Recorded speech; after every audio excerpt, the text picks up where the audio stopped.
In order to understand where technology is going, it's crucial to understand where it came from. If we look at the giants behind the invention of computer and network technology, almost all of them were preoccupied with the power of their own minds. They sought to create machines to take over what they saw as the more mechanical aspects of thought.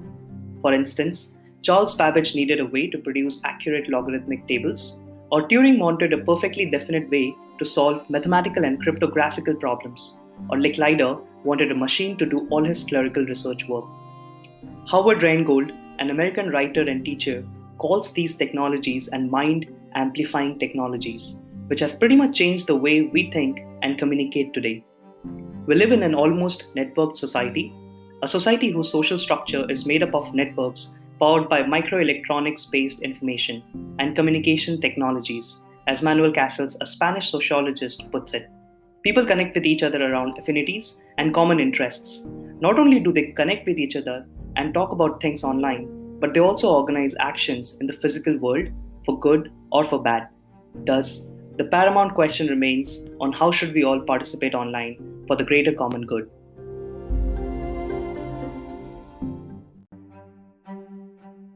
Welcome to Tech Me to the Future, our podcast about technology, innovation, and their impact on society and human behavior. Please welcome your host, Mayang Sanchetti. Today we have a very special guest on the show. He has closely observed and studied the internet that we know of today, since the beginning of its birth all the way back to the ARPANET days. He is a futurist and a prescient writer who has written dozens of books on technology, internet, and social media, defining concepts such as virtual communities and smart mobs before we were all participating in them. He's a visiting lecturer in Stanford University and a former lecturer in UC Berkeley, teaching students on the cultural, social, and political implications of modern communication media, such as the internet, mobile phones, and social media. He's one of the world's foremost authorities on the social implications of technology, Howard Rheingold. Howard, thanks a lot for your time. It's a sheer delight to have a conversation with you. Welcome. It's my pleasure.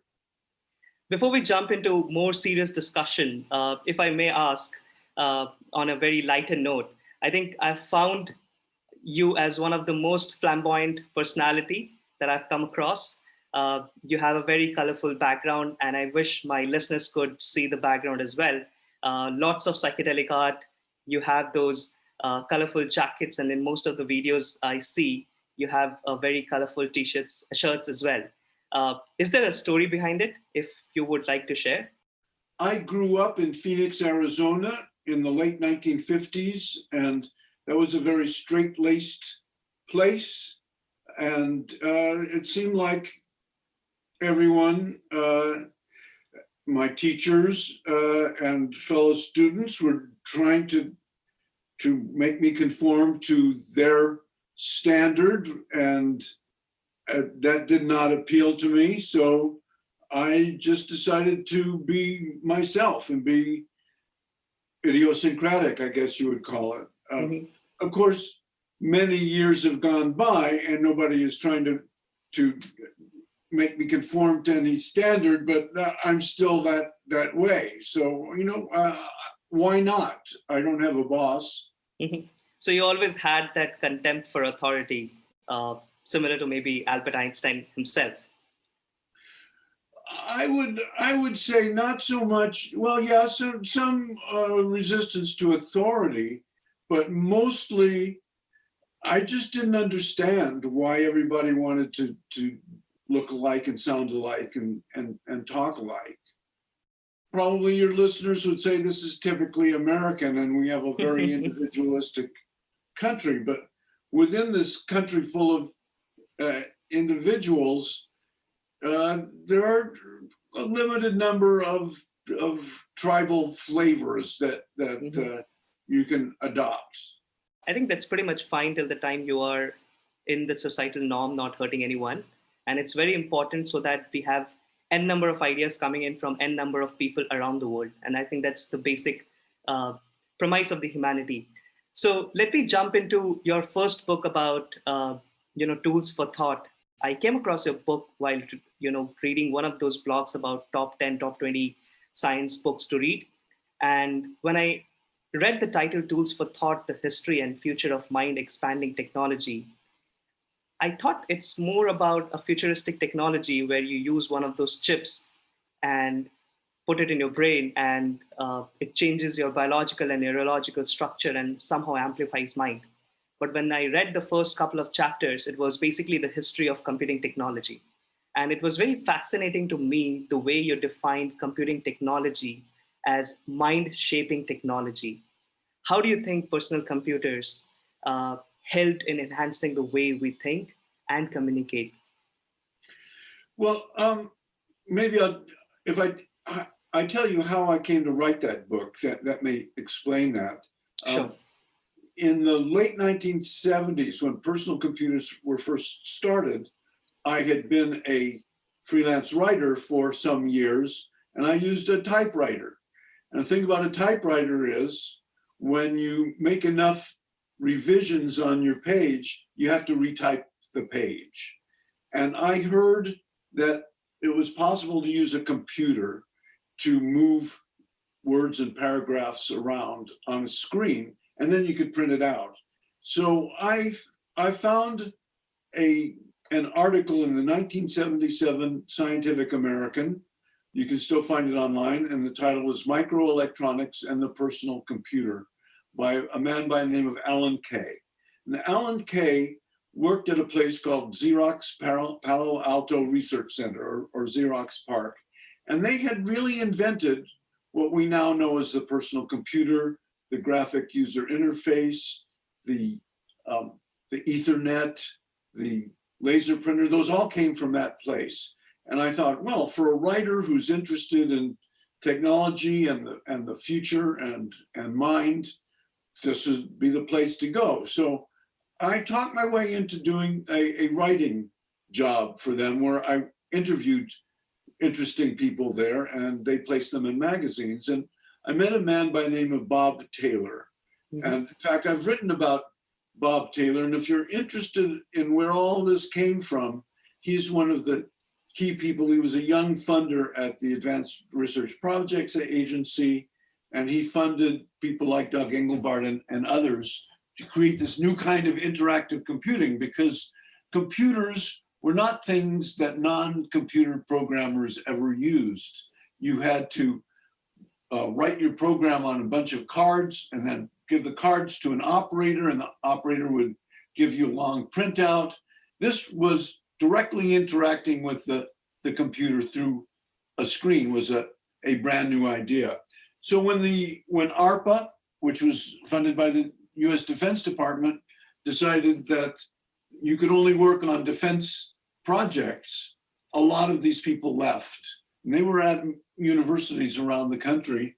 And the Xerox company, which made copiers, had a vision that they were going to be the architects of information for the future. So they hired Bob Taylor and gave him $100 million and said, go round up these people and make your dream machine. So if you look at that 1977 article, it has pictures of what the future of computing would be like. Of course, they weren't very powerful, just in terms of the CPUs or the amount of storage. In fact, if you've got a smart watch, it's probably tens of millions of times more powerful than those first computers. So Bob Taylor introduced me to a person by the name of Doug Engelbart, and that's really what changed my life. A lot of people don't understand that personal computing and networks as we know them today were not really invented by the computer industry. The development was funded by the US Defense Department, but it really depended on the intersection of a number of kind of radical visionaries who probably wouldn't be hired by a computer company, and this Defense Department funding. And one particular visionary was Doug Engelbart, who in the 1950s had this idea that if you put computers and screens together, you would enable people to work together to solve problems. And he saw then that we were heading into a period of very serious problems. It took him 10 years to get any backing for what he did, because it was just crazy that computers were used for scientific calculations and for business data processing. So he was funded by Bob Taylor. He created something called the Augmentation Research Center at the Stanford Research Institute. And they did a demonstration of their new technology in 1968 called the Mother of All Demos. And if you go to YouTube and you search for Mother of All Demos, you can see him describing what we now know as hypertext, word processing, networked computing. So I went and talked to Doug Engelbart, and it really changed the way I looked at what was happening. And about that time, Time magazine had the personal computer was the person of the year.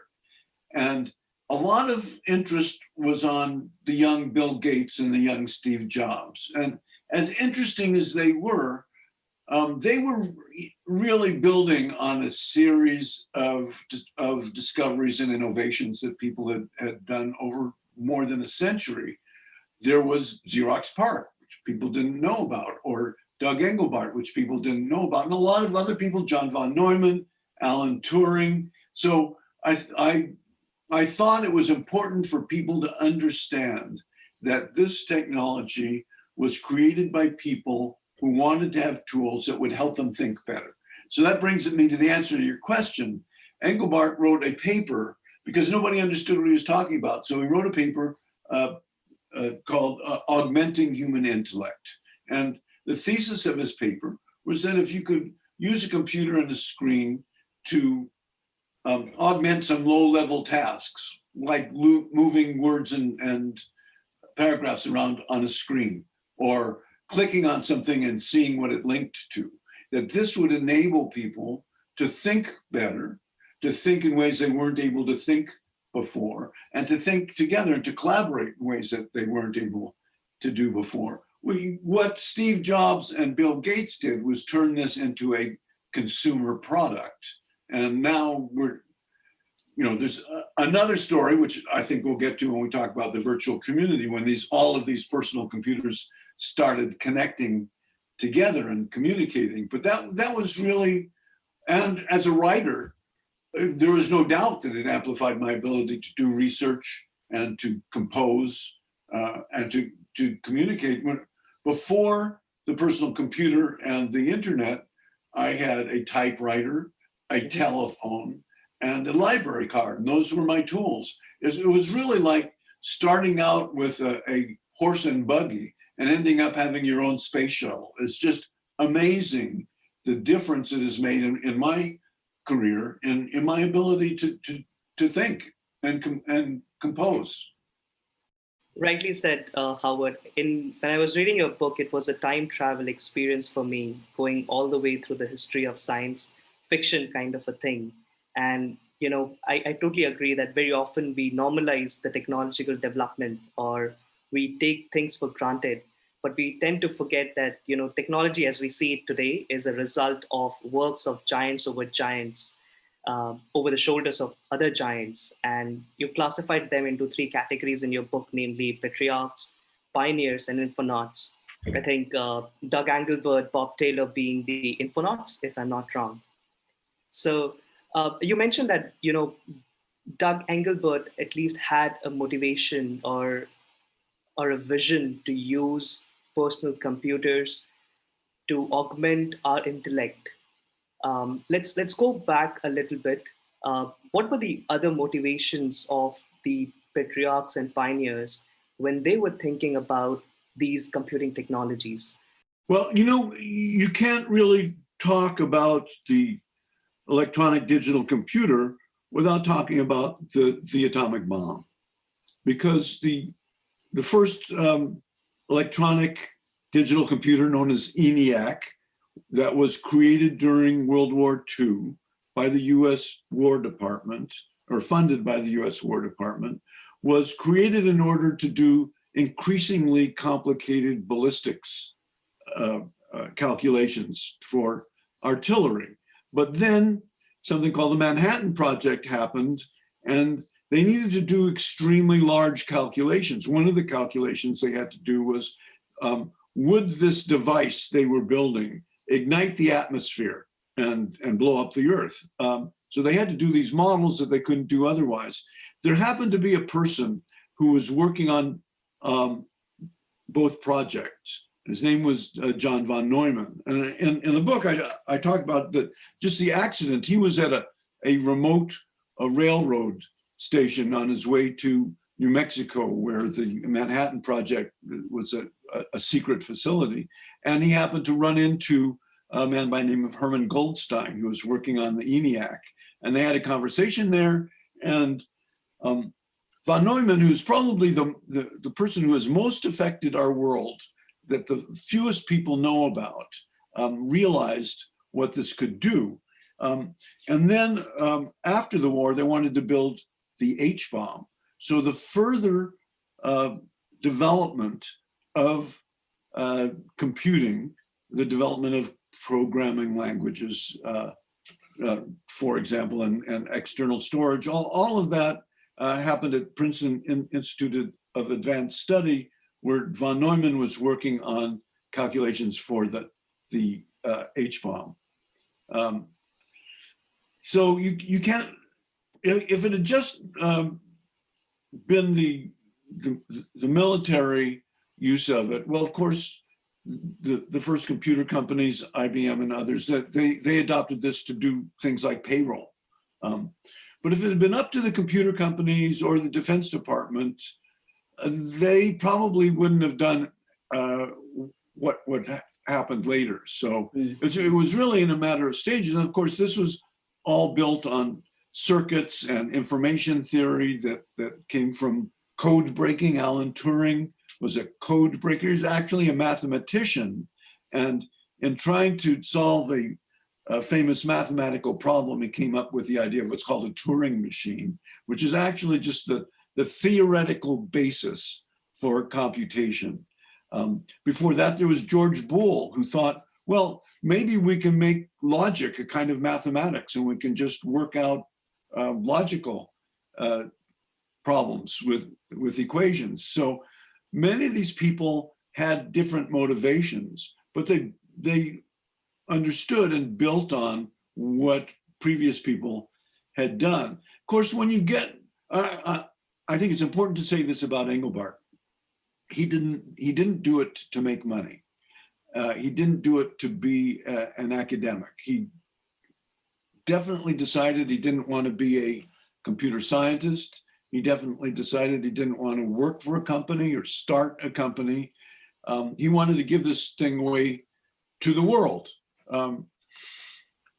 Then Apple and Microsoft showed that you could make a large amount of money, and then came the computer games industry, and that's when venture capital started coming in. And so it's really a convergence of a number of vectors that didn't have much to do with each other. Venture capital and the Defense Department and these crazy visionaries and the Xerox company and the atomic bomb, those all just kind of collided. But what really brought it forward were these people who wanted to create better tools for them to do what they were doing. And since they were computer programmers, it had to do with being able to think and communicate and compose better.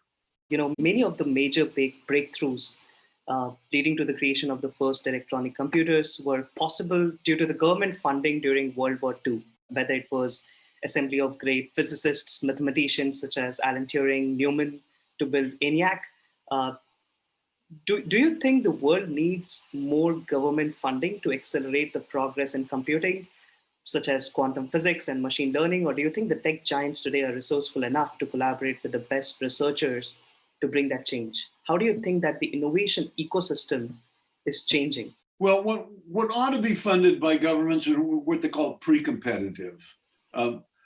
Technologies that would be very useful, but there's no visible path to make money on them, or the amount of money required to develop them is greater than what investors want to put in.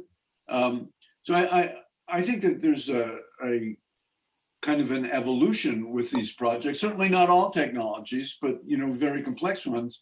With AI, we've got other issues. We've got ethical and moral issues that really ought to be discussed on a national and international basis before the technology comes to maturity, and it will be impossible to change it. When genetic engineering first became possible, biologists were afraid that people would do dangerous experiments by taking pathogens and making them more lethal or more infectious. So they had a meeting called the Asilomar meeting, in which they laid down there had to be certain kinds of laboratories that had certain kinds of protections on them to do certain kinds of research. And other kinds of research, like manipulating the human genome,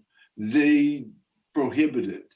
And that's not going to prevent some rogue scientist, but it did prevent, and before a rogue scientist can do genetic engineering, large companies and governments need to do a lot of work so that you could do it on your desktop. So I think it's really important, and we're seeing those conversations now about AI, and we're seeing that the way forms of machine learning are being applied to life today, like facial recognition surveillance systems, that those pose moral, ethical, and political issues. And it's better to talk about those issues before the technology is deployed. So more of an accelerator, the government's role now becomes of maneuvering or to keep these technologies in check, especially from the ethical, political, or social angle of the society. I think in order to understand where mind amplifying technology is going, it was very important for us to understand where it came from, and we pretty much cover the ground of the history of computing. Let's jump into the virtual communities and smart mobs. So Howard, you wrote a book defining the virtual community back in 1993, which remains valuable as a solid historical account of the early days of what we all know today as social media. How were the virtual communities back then different from the ones that we see now in the form of, let's say, Facebook groups, Twitter, or other social media sites? Well, I think it's important for people to understand that there was what we now call social media long before Facebook. In fact, when I wrote that in 1985, I wrote about Usenet, which had been going on since 1980, and Play-Doh in the 1970s before that. Again, these developments grew out of smaller projects that built on other projects. If you look at the last chapter of Tools for Thought, you'll see that I got a modem, which is a device that connects your computer to your telephone, and started exploring what was the online world of that time. I wrote an article actually in 1987 for the Whole Earth Review called Virtual Communities. Mm-hmm. And it took me 5 years to get a publisher to sponsor a book. They kept telling me only electrical engineers would ever use computers. So I actually went around the world. There were virtual communities in 1992 in Japan and England, in London and Paris, in Amsterdam. And I went and visited them all. And I also, so those of us who were online then had a feeling that a lot more people would be doing what we were doing. And we knew from the way that technology got more and more powerful that what we were doing then, which was writing words on screens, would eventually have images and sounds and even video. But I asked myself a couple of questions. The first question I asked myself was, ultimately, is this going to be good for people or not? And I felt that the most important question to ask was, is this going to make people more free as individuals? Is it going to strengthen democracy? or is it going to be make people less free? And is it going to strengthen authoritarianism or some kind of destructive form of anarchy? And that led me to this theory of the public sphere, which political philosophers talk about, which I had been unaware of, but seemed to me to be directly involved in that question. The public sphere meaning democracy is not just about voting for your leaders, it's about having a population who are educated enough and free enough in their communications to talk about issues and to create public opinion, and public opinion would then influence policy. So I wrote about the ways this might go wrong. So to answer your question, what's different today is that we've got, I think, close to half the human race are online. Back when we were doing it, it was students and scientists and artists and engineers, educated people. And, people had disputes, and there was, some pornography, but it was sparse. But now we've got the human race online, and humans do good things and they do bad things. And I realized very early that there were several unique characteristics of this medium. The first of them being what I call many-to-many, that mass media, like newspapers and radios and televisions, allow a small number of people to broadcast to a large number of people and thus dictate what view of the world those people got. Of course, now every desktop and every phone is a broadcasting station or a place where you can organize a community or a storefront. That's a major difference. Another difference is that it's a meta medium. It's radio and television and newspapers and books and the telephone all rolled up into one. And the third one, this one is tricky. The third one is you can connect with people who share your interests, even if you didn't know them before, and even if they're on the other side of the world. Well, if you are a person who has a rare disease that only 1 in a million people get, there are 2,000 others on the internet. But if you are a Nazi or a child pornographer, you can also connect with other people who share your interests. When I wrote Smart Mobs, I talked about the ability to organize collective action. So people are able to organize and do things, really good things, like, patient support communities or disaster relief, and really bad things, like genocide and child pornography. So what we're dealing with is an amplifying technology that amplifies human capabilities. And we have to face the fact that some humans have some very bad capabilities. We don't really have a solution to that. I think Facebook is awful. I think they're responsible for misinformation, disinformation, and hate, genocide in Myanmar and in Sri Lanka, the Russian manipulation of elections around the world. Now it's not just the Russians; everybody's manipulating everybody else. Facebook groups. Again, there are a lot of Facebook groups where people are doing very convivial, congenial, beneficial things. The way the groups are organized doesn't really make it useful for a large number of people to discuss a large number of things over a long period of time. And they must have some business reasons for doing that, because these BBSs I was exploring in the 1980s, they had solved that problem, that organized conversations so that individuals could participate in larger numbers. We wouldn't have Facebook or Google or the web if it wasn't for individual innovators who, because the architecture of the internet means you don't have to ask permission to distribute the web. and you don't have to rewire anything to make Google, that enabled innovators to build on each other, millions of times faster than they were able to do before. And enter capitalism, and you get monopolies like Facebook, Google, Apple, and Amazon. And instead of millions of teenagers in their dorm rooms inventing new industries, you've got to go work for one of these companies to innovate. So it's certainly not true that these monopolies have taken over everything. You can still create a WordPress blog, or you can create a discourse community. You can create a chat room and invite your friends. And I think it's really important for individuals to continue to experiment and do new things outside of these monopolists. Yeah, I know that you have a Patreon page as well, where you connect with your students, and you have social media classes also run on social media.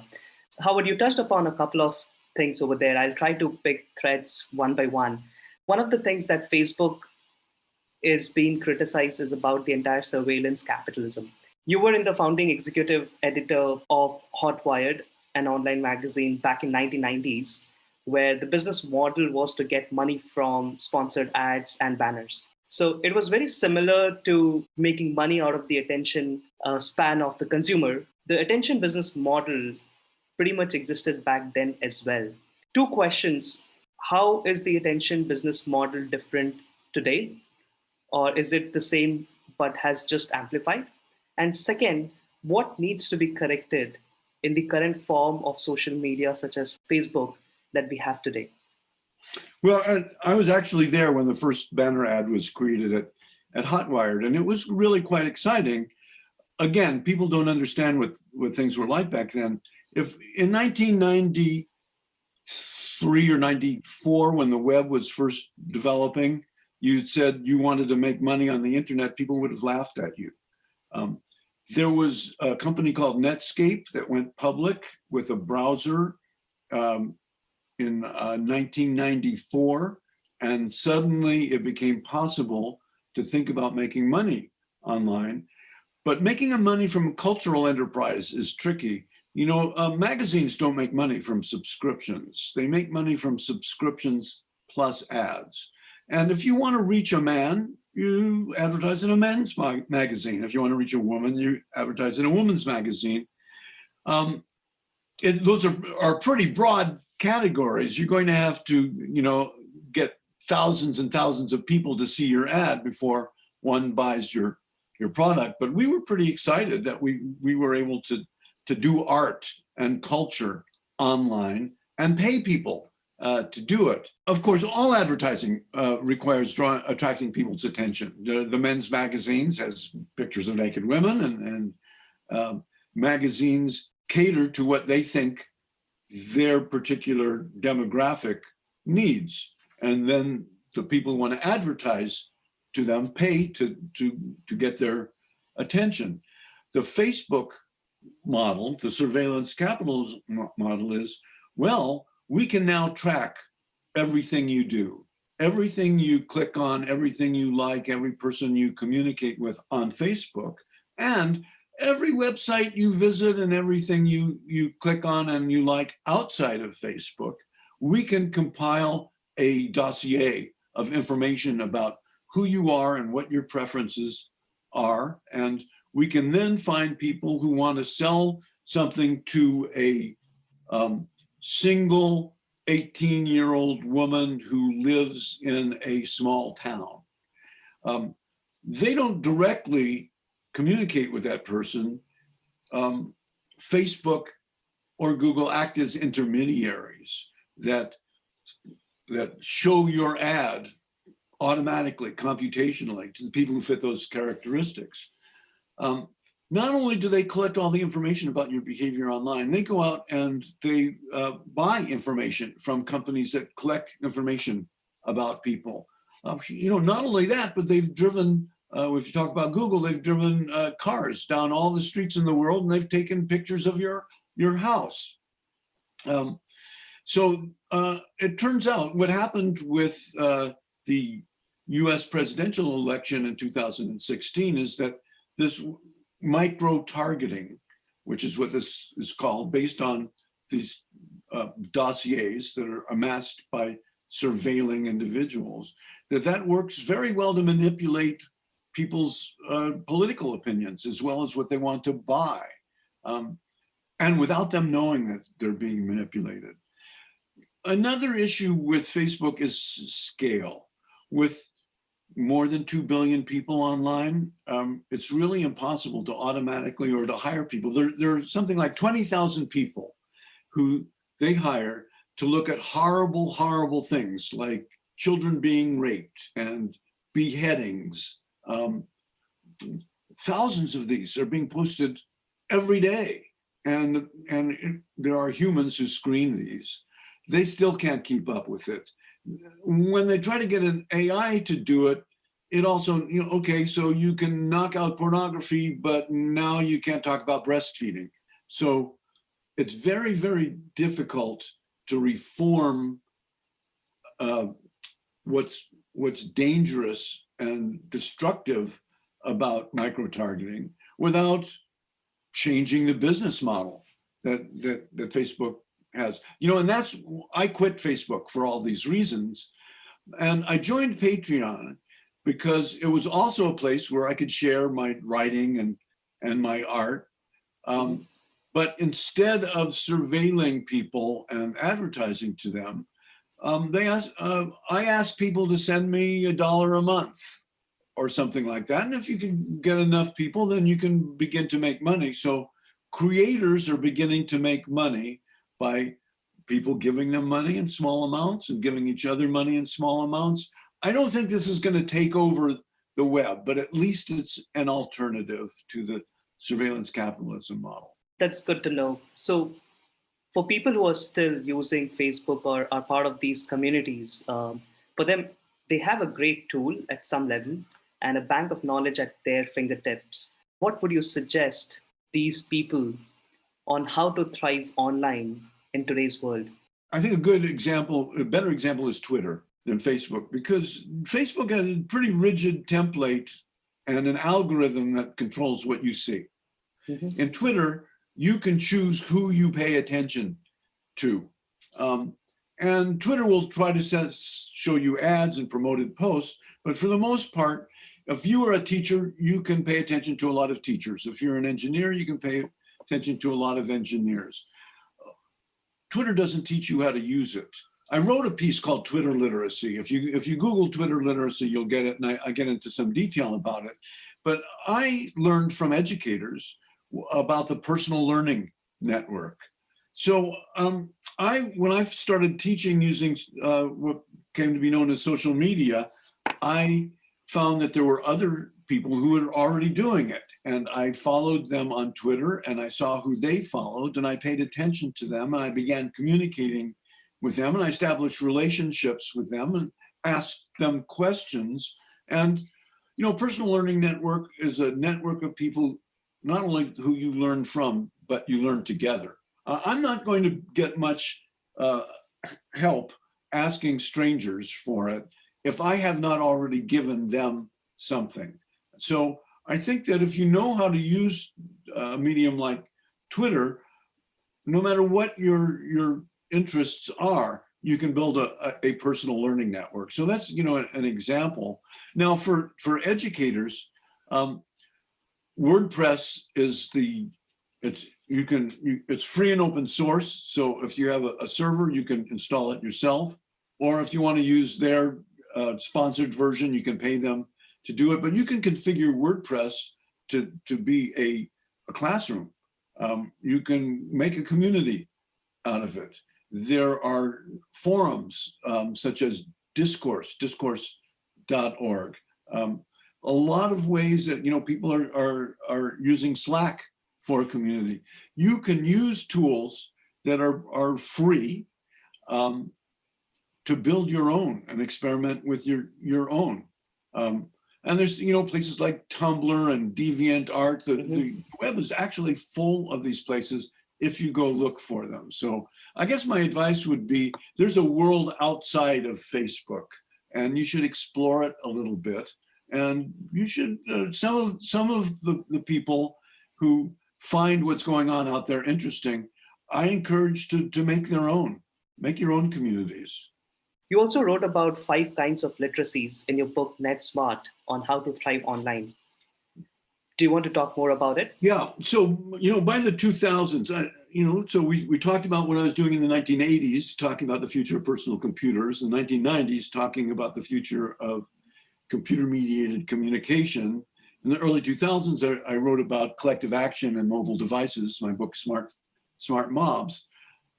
At each stage, I was asked by critics and scholars, and I asked myself, how are these things good for us, and how might they not be good for us as individuals and as communities and societies?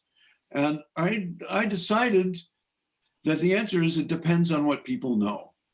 That you don't have to pass a test to get online. There's no manual for how to get the best out of online. But people who have been online for a long time know a number of things. So I decided that there are a number of skills or literacies or fluencies that if an individual knows them, is adept at them, that individual will do better. And if more individuals have these literacies, that would improve the whole system, the whole commons. So the 5 literacies are attention. Attention is the fundamental one. It's the basis of thought and communication, and we can see how attention is manipulated online. It turns out that you don't have to be blind to this. You can take some control of your attention, and I talk about how to do that. The second one is what I called crap detection. The writer Ernest Hemingway said that every journalist needs an internal crap detector. And I taught that to my students at Berkeley and Stanford. It started with my daughter many years ago when she was in middle school, was when search engines started being used. And I sat down with her and I said, you get a book out of the library. You know that there's an author and an editor and a publisher. There was the person who bought that book for this school, the librarian, the teacher who assigned it. All of those people are kind of authorities who guarantee the accuracy of what you're reading. Not everything you read are you going to agree with, and not all of it is accurate, but most of it is. If you put a term into a search engine, you can get 1 million responses in a second, but it's now up to you, the consumer of the information, to determine which is good information, which is bad information. There's a lot of bad information online. It's not only inaccurate information, it's deliberately inaccurate information, disinformation, misinformation, propaganda. And now we have this kind of computational propaganda that uses these dossiers of information about you personally to manipulate you.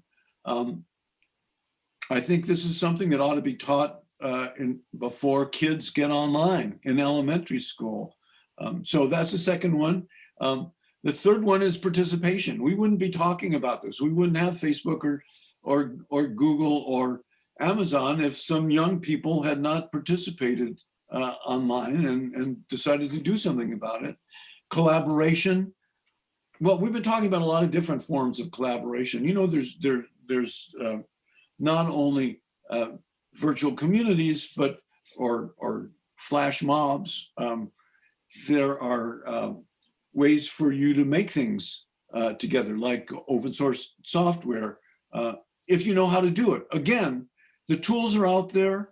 You don't have to get a license to do it. You can round up your own crew and do it.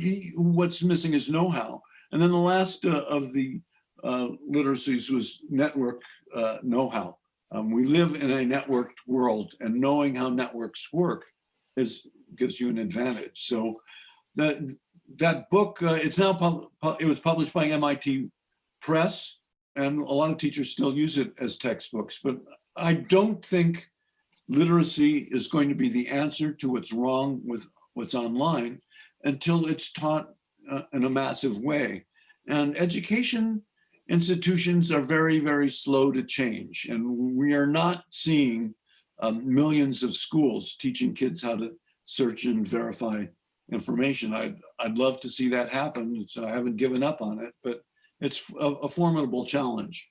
I think it sums up pretty well. Even if you talk about collaboration, it's just not about engaging with the virtual communities. There's entire sharing economy which is emerging with the advent of companies such as Airbnb or Uber or even Grab for that matter, where people are collectively sharing the same thing across and which is helping to make the best out of what we have. I want to probe a little bit more about crab detection. I'm not sure how things were in 2012, but with deep fake technology and all of the other more sophisticated ways to share fake information or disinformation online, it becomes more and more difficult for people to detect crap. And more importantly, things more often is not black and white. And Google just gives you an answer. It does not give the answer. If you search anything on Google, there are thousands of pages online. The entire fund of knowledge can be stored in less than a cubic centimeter of a DNA, which tells us that we haven't even begun to scratch the surface and the physical limits of information storage. So with this information overload, how should one prepare themselves to detect the crap more efficiently? That's a tough one when you talk about deep fakes and computational propaganda. You're talking about a simulation that's so good, you don't even know it's a simulation. When I thought about where could things go wrong in my 1992 book, The Virtual Community, the last chapter is called Disinfermocracy. And I look at a number of ways things could go wrong. I talked about the public sphere. Well, it's pretty clear that the public sphere has been severely distorted by online. It's not better than it was. I also mentioned a French philosopher by the name of Baudrillard. And Baudrillard wrote about a future in which we are living in a simulation and we don't even know that it's a simulation. And so that was a wild speculation when he wrote about it in the 1970s. Now it's what we're facing. I don't know the answer. I don't think that you can train very many people to be extremely good at it. I do think it's important to train everybody to not trust everything they see. At least, please, Google the name of the author of something before you consider that to be an authority. I mean, there's some simple things that you can do to cut out the worst of it. The best of it, I don't know. I had a student who did a deep fake of Mark Zuckerberg not long ago, confessing that what he had done was awful. And so, you're going to see, political leaders saying the very opposite of what they believe. And now, it seems that there's just such huge gullibility among people. We have this QAnon conspiracy that's kind of turned into a global cult being spread online. You've got anti-vaccination, which is a huge issue. We're in the middle of a pandemic, and we've got this medium that enables people to spread misinformation about public health. It's really a crisis. Do you believe that we are in simulation? That's the same question as do you believe in God, isn't it? There's no evidence. I can interpret. So you give the benefit of doubt. I'm agnostic about it. It could be true. There could be God. One thing I know about that question is that without a doubt in my mind, the universe is more complex than we understand it to be. There was a scientist in the 19th century who said, not only is the universe stranger than we imagine, it's stranger than we can imagine. Last question. Is there something about the future that keeps you awake at night and makes you excited to wake up in the morning? Well, in terms of hope, we are mostly descended from from people and creatures who were faced with impossible situations and had to innovate to find their way out of it. There was a point about, I guess it was 80 or 90,000 years ago when there were only about 2,000 humans because most of the earth was covered with ice. Well, those humans, they found ways to live that they invented, maybe speech. The power of human innovation is greatly amplified by facing catastrophe. Necessity is the mother of invention. So that's the hopeful part. What keeps me at night is that we're facing a convergence of crises that everyone from scientists to science fiction writers have written about for a long time. Well, obviously, we're in the middle of a pandemic.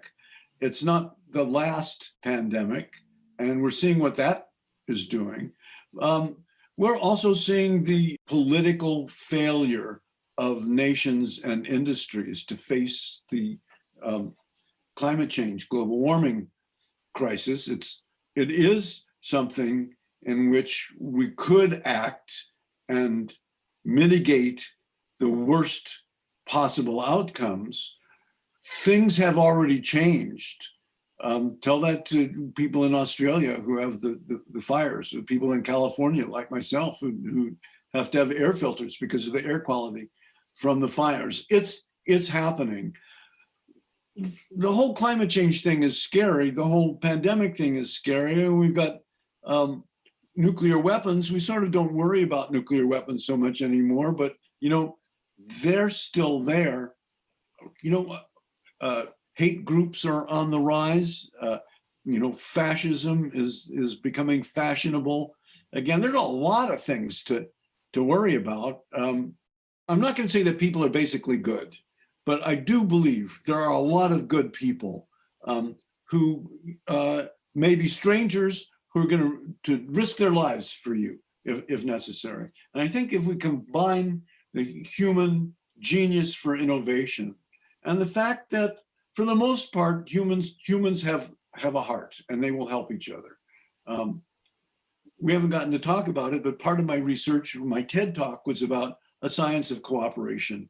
We understand very little about why and how humans cooperate and what the barriers to that are. If we understood it more, maybe we would be able to lubricate it more, enable people to cooperate more effectively. Of course, they can cooperate on good things and bad things, we need to figure out ways to get the people who are doing good things to be able to cooperate and collaborate more effectively. I think that's a good way to end this episode on a positive note, that we collaborate enough to tackle all the problems that we have in front of us. Howard, it was indeed a pleasure talking to you. Thanks a lot for your time. Sure. My pleasure indeed.